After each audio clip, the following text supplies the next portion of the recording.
ये है राजमोहिनी जड़ी। ये जो देख रहे हैं आप, ये जो आपको पतली पतली सी जड़ी दिख रही है, इसको राजमोहिनी जड़ी कहते हैं। और ये इसके ऊपर जैसे ही पानी लगता है तो इसके अंदर हरकत होने लग जाती है, यानी ये पानी के ऊपर चलने लग जाती है। कि इसको पानी में डाल के टेस्ट भी करा जा सकता है। और ये जो आप पाउच में देख रहे हैं, ये है जड़ी की भस्म।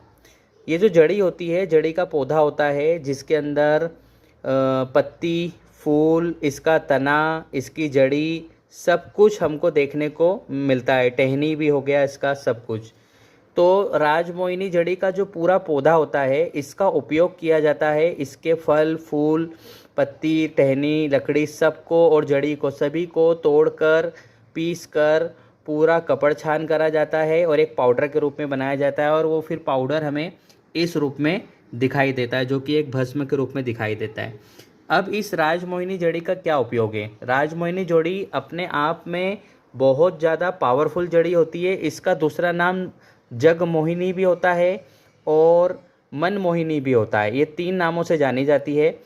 तो इसके बहुत सारे अलग अलग उपयोग है, जैसे कि वशीकरण करना है, और किसी भी व्यक्ति की अपने बात मनवाना है, शराब छुड़वाना है, किसी को कुछ खिला पिला दिया गया है तो उसके अंदर से उसको चीज़ को निकलवाना है। जैसे कि शराबी, अगर किसी भी शराब या किसी भी प्रकार का नशा कोई व्यक्ति नहीं छोड़ पा रहा है, तो ये जो जड़ी का ये जो भस्म है, इस भस्म को उसको खाने में मिलाकर दिया जाता है बिना बताए।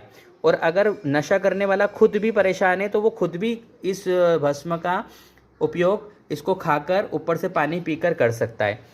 तो ये जड़ी उस व्यक्ति को नशे से मुक्त करने लग जाती है। वो व्यक्ति नशा छोड़ देता है कुछ ही दिनों के अंदर। उसके बाद में अगर किसी व्यक्ति, इसका दूसरा प्रयोग, अगर किसी व्यक्ति को कुछ खिला पिला दिया गया है, यानी कि किसी ने कुछ जो जलपन की जो भावना होती है या किसी को धोखा देने की भावना होती है, तो कुछ खिला पिला देते हैं उल्टा सीधा चीज़ें, जैसे कुछ जहरीली चीज़ खिला देते हैं या कोई ऐसा जादू टोने वाली चीज़ें खिला पिला देते हैं, तो वो व्यक्ति शारीरिक, मानसिक रूप से, आर्थिक रूप से परेशान होने लग जाता है। तो उस स्थिति में भी इसी जड़ी का उपयोग किया जाता है। इस जड़ी को उस व्यक्ति को खिलाया जाता है और वो जो क्रिया की गई है वो क्रिया हमेशा के लिए ख़त्म हो जाती है। इसका तीसरा प्रयोग वशीकरण। किसी भी व्यक्ति से आपको कोई काम कराना है, स्त्री पुरुष कोई भी हो, अपनी बात मनवाना है, प्रेम का संबंध है आपका, तो वशीकरण क्रिया के लिए भी इस जड़ी को खाने में मिलाकर खिलाया जाता है।